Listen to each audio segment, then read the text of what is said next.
আজকের ভিডিওতে জামাতের 5টি শক্তিশালী খুঁটির সাথে আপনাদের পরিচয় করে দেব। এখন আপনি বলতে পারেন যে ভাই খুঁটি মানে কি? দেখেন, খুঁটি মানে আপনি যদি মাথার উপর একটা ছাউনি দিতে চান, ছাউনি বা একটা চালা দিতে চান, তাহলে আপনার ওই ছাউনি বা চালার চারপাশে 4টা খুঁটি লাগবে। এই খুঁটির উপরে ভর করে আপনার ওই চালাটা বা ওই ছাউনিটা কিন্তু দাঁড়িয়ে থাকবে। তো আজকের ভিডিওতে যে জামাত যাদের উপরে ভর করে বা যেই শক্তির উপরে ভর করে জামাত দাঁড়িয়ে আছে, এরকম 5টা শক্তির সাথে আপনাদের পরিচয় করিয়ে দেব, যাদের অক্লান্ত পরিশ্রম এবং যাদের ফোর্স, শক্তি, ইউনিটি, এই সমস্ত কারণে জামাত টিকে আছে। তার মধ্যে 1 নাম্বার জামাতের যে খুঁটি, সেটিকে আমরা বলতে পারি বাংলাদেশ ইসলামী ছাত্র শিবির। এখন একটা প্রশ্ন করতে পারেন যে ভাই কি বলছেন, জামাত আর ছাত্র শিবির কি আলাদা নাকি? ওরা তো একই তো। যদি আপনি এমনটা ধারণা করে থাকেন তাহলে আপনার ধারণা হচ্ছে ভুল। জামাত এবং শিবির যদি আপনি মনে করেন যে একই দল, এটা এক না। জামাত আলাদা, শিবির আলাদা। শিবির হচ্ছে জামাতের সহযোগী সংগঠন এবং এটি একটি স্বতন্ত্র সংগঠন। আমি আবারও বলছি, যদি আমার কথা বিশ্বাস না হয়, শিবিরের যে গঠনতন্ত্র আপনি পড়বেন, অথবা আপনার এলাকায় যদি কোনো জামাত শিবিরের লোক থাকে, আপনি একটু জিজ্ঞাসা করবেন যে দুইটি আলাদা কিনা। দুটি হচ্ছে আলাদা। শিবির হচ্ছে সম্পূর্ণ স্বতন্ত্র একটি সংগঠন, অর্থাৎ শিবির যদি কোনো সিদ্ধান্ত গ্রহণ করে, এই সিদ্ধান্ত জামাতের কোনো আমিরের থেকে কিন্তু নেয় না। জামাতের কোনো সেন্ট্রাল লিডার থেকে যে কমান্ড দেওয়া হয়, সেই কমান্ডের উপরে কিন্তু শিবির চলে না। শিবিরের একটা নিজস্ব স্ট্রাকচার আছে, নিজস্ব একটা গঠনতন্ত্র আছে। এই গঠনতন্ত্রের ভিত্তিতে শিবির কিন্তু তাদের দলকে পরিচালনা করে। তবে অবশ্যই এটি জামাতের একটি সহযোগী সংগঠন, অর্থাৎ জামাতকে সার্বিকভাবে সহযোগিতা করে। ধরেন একটি ছেলে শিবির করে ছাত্র জীবনে, তো ও যখন ছাত্র জীবন যখন শেষ হয়ে যাবে, এরপরে কিন্তু সে জামাতে গিয়ে যোগদান করে। তো শিবির হচ্ছে সবচেয়ে বড় একটি পলিটিক্যাল অ্যালায়েন্স, হচ্ছে জামাতের সবচেয়ে বড় একটি শক্তি। এই শক্তির কারণে জামাতের যে রাজনৈতিক শক্তি, এটি আপনার 50% কিন্তু বৃদ্ধি পায়। অর্থাৎ আমরা বলতে পারি যে একই পাখির যে দুটি ডানা, জামাত এবং শিবির এই সেম সিস্টেম, যে একটি ছাড়া আরেকটি চলা খুব কঠিন হয়ে যাবে। এরপরে 2 নাম্বার যে শক্তিশালী খুঁটি বর্তমানে, সেটা হচ্ছে এনসিপি। নতুন যে দল হয়েছে না, দেখছেন না? এই দলটাকে আমরা বলতে পারি এটি হচ্ছে জামাতের বি টিম। জামাত যদি হয় এ টিম, এটি হচ্ছে জামাতের বি টিম। তারা দেখবেন বিভিন্ন সময় বিএনপির বিরুদ্ধে তারা কথা বলে, এরপরে আওয়ামী লীগ তো আছেই, আরও অন্যান্য মানুষের বিরুদ্ধে বা দলের বিরুদ্ধে তারা কথা বলে। তারা কিন্তু জামাতের সাথে ওইরকমভাবে তাদের কোনো রকমের তর্ক বা কোনো রকম যে মতবিরোধ, এটা নাই। মানে এক কথায় এটিকেও আমরা জামাতের একটি সহযোগী সংগঠন বলতে পারি। মানে তাদের যে লোকজন আছে, তাদের যে প্রোগ্রামগুলো হয়, সেই প্রোগ্রামে জামাত শিবির আছে, এবং জামাতের যে প্রোগ্রামগুলো হয় সেই প্রোগ্রামে আবার এনসিপির যে সমস্ত নেতা আছে তারা কিন্তু সেখানে যায়। এটা অবশ্যই আগে ছিল বৈষম্য বিরোধী ছাত্র আন্দোলন, যেটাকে আমরা বলতে পারি। এটি একটি কিন্তু বিরাট শক্তি ঢাকার মধ্যে। যদিও বাইরের যে জেলাগুলো আছে, এই জেলাতে তত শক্তি না থাকলেও ঢাকাতে কিন্তু ব্যাপক শক্তি এনসিপির। তো এই এনসিপিটা জামাতের আমরা বলতে পারি একটি অ্যালায়েন্স পার্টি বা বি টিম। এটি জামাতের একটি খুঁটি হিসাবে কিন্তু কাজ করে। জামাত যদি কোথাও হেলে যায়, এই টিমটা গিয়ে কিন্তু সেখানে এইরকম শক্ত করে ধরে। তো এই ক্ষেত্রে আমরা বলতে পারি যে জামাতের একটি শক্ত খুঁটির মধ্যে আরেকটি শক্ত খুঁটি হচ্ছে এনসিপি।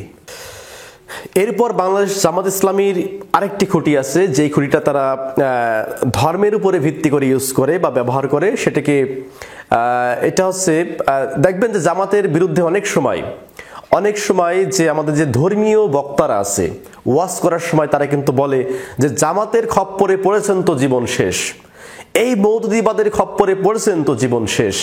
এরকম আলিম ওলামারা কিন্তু, মানে বিভিন্ন বক্তারা, ধর্মীয় বক্তা যারা আছে, তারা কিন্তু এই ধরনের কথা বলে।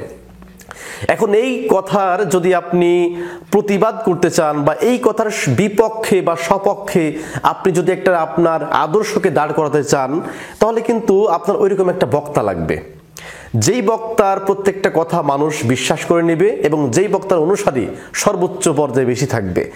এরকম একটা অ্যালায়েন্স কিন্তু জামাত ইসলাম তৈরি করতে সক্ষম। আর তিনি হলেন বাংলাদেশের পরিচিত মুখ, সবার প্রিয় মিজানুর রহমান আল আজহারি। তিনি কিন্তু জামাতের।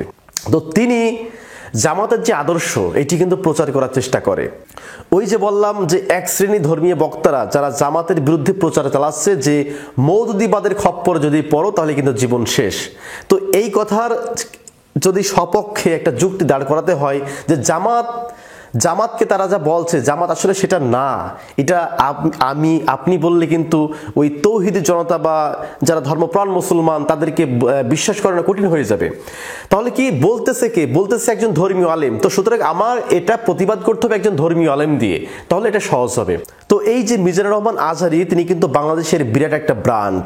তার বিরুদ্ধে যেই বক্তাই কথা বলেছে সেই বক্তাই কিন্তু তার জনপ্রিয়তা হারিয়েছে, কারণ তিনি বাংলাদেশের যুব সমাজের মধ্যে সবচাইতে বেশি জনপ্রিয়। অর্থাৎ জামাতের ছাদটা যদি কখনো হেলে যায় তাহলে পরে মিজানুর রহমান আজহারী সঙ্গে সঙ্গে সেটা কিন্তু সমতল করে দেয়। তো আশা করি বিষয়টা বুঝতে পেরেছেন। এরপর বাংলাদেশ জামাত ইসলামীর আরেকটি খুঁটি আছে, সেটাকে আমরা বলতে পারি মিডিয়া জগতের খুঁটি।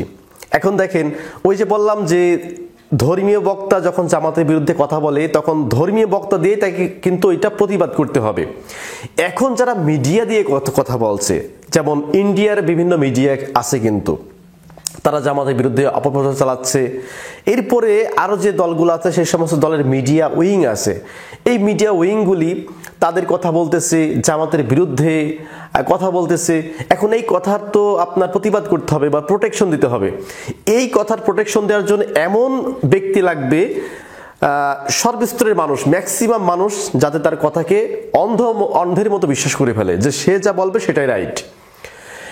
এমন দুইজন ব্যক্তি আছে, এক হচ্ছে পিনাকি এবং ইলিয়াস। বাংলাদেশে এই দুইজনের নাম চিনে না এরকম মানুষের সংখ্যা খুবই কম, সবাই তাদেরকে চেনে। এই পিনাকি এবং ইলিয়াস জামাতের একটি শক্ত খুঁটি আমরা বলতে পারি।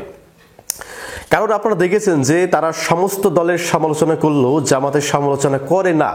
আর জামাতের সমালোচনা তখনই করে যখন মনে হয় যে জামাতের এটা সংশোধন করতে হবে সেই টাইমে, কিন্তু ব্যক্তিগত আক্রমণ তারা কখনোই কিন্তু জামাতের বিরুদ্ধে করে না। এবং তাদের বিভিন্ন কার্যকলাপের মধ্যে আমরা দেখতে পাই তাদের যে আদর্শ এবং জামাতের যে আদর্শ একেবারে খাপে খাপ কিন্তু মিলে যায়। তো সেক্ষেত্রে আমরা বলতে পারি তারাও জামাতের একটি শক্ত খুঁটি। এরপর সর্বশেষ জামাতের যে খুঁটি সেটাকে আমরা বলতে পারি একটা বৈদেশিক সাপোর্ট প্রয়োজন। সেই সাপোর্ট হচ্ছে পাকিস্তান।